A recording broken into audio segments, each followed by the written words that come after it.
हिमालय की तलहटी में बसे एक सुंदर गांव में राघव नाम का एक युवक रहता। राघव अपनी गर्म मिजाजी और हमेशा बेचैन रहने वाले स्वभाव के लिए पूरे गांव में जाना जाता था। उसका मन हर समय चिंताओं और विचारों से घिरा रहता था, जैसे कि उसके जीवन में शांति का नामो निशान ही नहीं बचा हो। उसके इस असंतुलित मन और क्रोध के कारण उसका अपने परिवार और गांव के लोगों के साथ संबंध भी बिगड़ गए थे।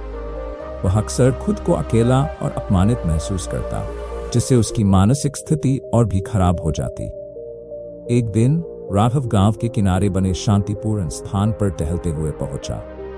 वहां उसने एक साधु को ध्यान मग्न देखा, जो एक बड़े वृक्ष के नीचे बैठे थे। साधु के चेहरे पर एक अद्भुत शांति की आभा थी, जो किसी भी व्यक्ति को अपनी ओर आकर्षित कर सकती। राघव साधु की ओर खिंचता चला गया। जब वह उनके पास पहुंचा तो उसे अपने चारों ओर एक सकारात्मक ऊर्जा का एहसास हुआ। उसे लगा कि इस शांति का स्रोत साधु के भीतर कहीं गहरे में छिपा है, इसलिए वह वहीं बैठकर उनके जागने का इंतजार करने लगा। कुछ देर बाद जब साधु ने आंखें खोली तो उन्होंने राघव को सामने बैठे देखा, जो तनाव और निराशा से भरा हुआ लग रहा था। राघव ने साधु से विनम्रतापूर्वक कहा, गुरुजी, मेरा मन बहुत अशांत है और विचार मुझे भीतर ही भीतर खा रहे हैं। क्या आप मुझे इसे शांत करने का तरीका सिखा सकते हैं? साधु ने उसकी बात को ध्यान से सुना और कहा, पुत्र, मैं तुम्हें एक कथा सुनाना चाहता हूँ। इस कथा में मानसिक शांति और सच्ची खुशी के रहस्य छिपे हैं। क्या तुम इसे सुनना चाहोगे? राघव ने सहमति जताई और कहानी सुनने के लिए तत्पर हो गए। बहुत समय पहले एक नगर में विवेक नाम का एक व्यक्ति रहता। विवेक बहुत महत्वाकांक्षी था और उसे हर काम में दूसरों से प्रशंसा चाहिए होती। लेकिन अगर उसे असफलता मिलती या कोई उसकी आलोचना करता तो वह गहरे अवसाद में चला जाता। विवेक को लगता था कि सफलता और भौतिक सुख ही जीवन में सच्चा आनंद देंगे, परंतु जितना वह इसके पीछे भागता उतना ही उसकी अशांति और बढ़ती जाती। एक दिन उसकी मुलाकात एक प्रसिद्ध साधु से हुई, जो अपने शिष्यों को ध्यान और आत्म साक्षात्कार की शिक्षा देते थे। विवेक ने साधु से अपने मन की शांति का मार्ग जानने की इच्छा जताई। उसने पूछा, गुरुजी, मैं हमेशा अधिक पाने की कोशिश करता हूँ, लेकिन मुझे कोई सुकून नहीं मिलता। इस बेचैनी से कैसे मुक्ति पाऊं? साधु ने उत्तर दिया, पुत्र, तुम्हारा मन एक बेकाबू नदी की तरह है, जो कभी शांत नहीं होती।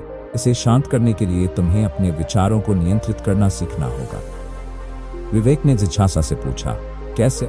मैं अपनी इच्छाओं और लक्ष्यों से जुड़ा हुआ हूँ। साधु मुस्कुराए और बोले, कल्पना करो कि तुम्हारे हाथ में एक पत्थर है। जितनी देर तुम उसे पकड़ोगे वह उतना ही भारी होता जाएगा, लेकिन अगर तुम उसे छोड़ दो तो तुम्हारा बोझ हल्का हो जाएगा। राघव ने इस कथा को बड़े ध्यान से सुना और उसे महसूस हुआ कि विचारों और इच्छाओं से चिपके रहना ही उसकी अशांति का कारण है। अब राघव ने साधु से पूछा, गुरुजी, इस कथा का मर्म तो समझ में आ गया, लेकिन इसे अपने जीवन में कैसे उतारूं? साधु ने कहा, पुत्र, हर दिन थोड़ा समय निकालकर अपने विचारों को देखें। उन्हें बिना किसी निर्णय के आने जाने दें। जैसे आसमान में बादल आते जाते हैं, धीरे धीरे तुम्हें यह समझ में आने लगेगा कि तुम अपने विचारों से अलग हो और इससे तुम्हें एक अनूठी शांति का अनुभव हो।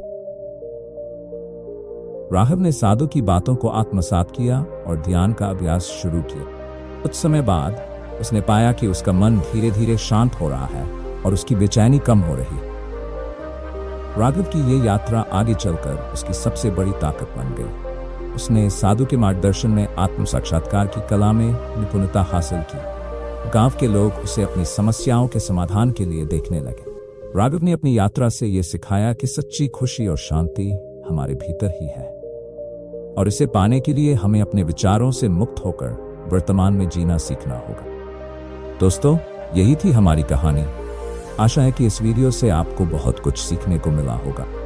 इस तरह राघव की यात्रा हमें यह सिखाती है कि सच्ची शांति और सुखभरी सफलताओं का पीछा करने से नहीं, बल्कि अपने भीतर के तूफान को शांत करने से प्राप्त होते हैं। जब हम अपने बोझिल विचारों को जाने देना सीखते हैं और वर्तमान में जीते हैं, तो हमें वही आंतरिक शांति मिलती है जिसकी हम तलाश कर रहे थे। इस कहानी से आपने क्या सीखा? हमें कमेंट में बताएं और इस चैनल को लाइक, शेयर और सब्सक्राइब करना। धन्यवाद।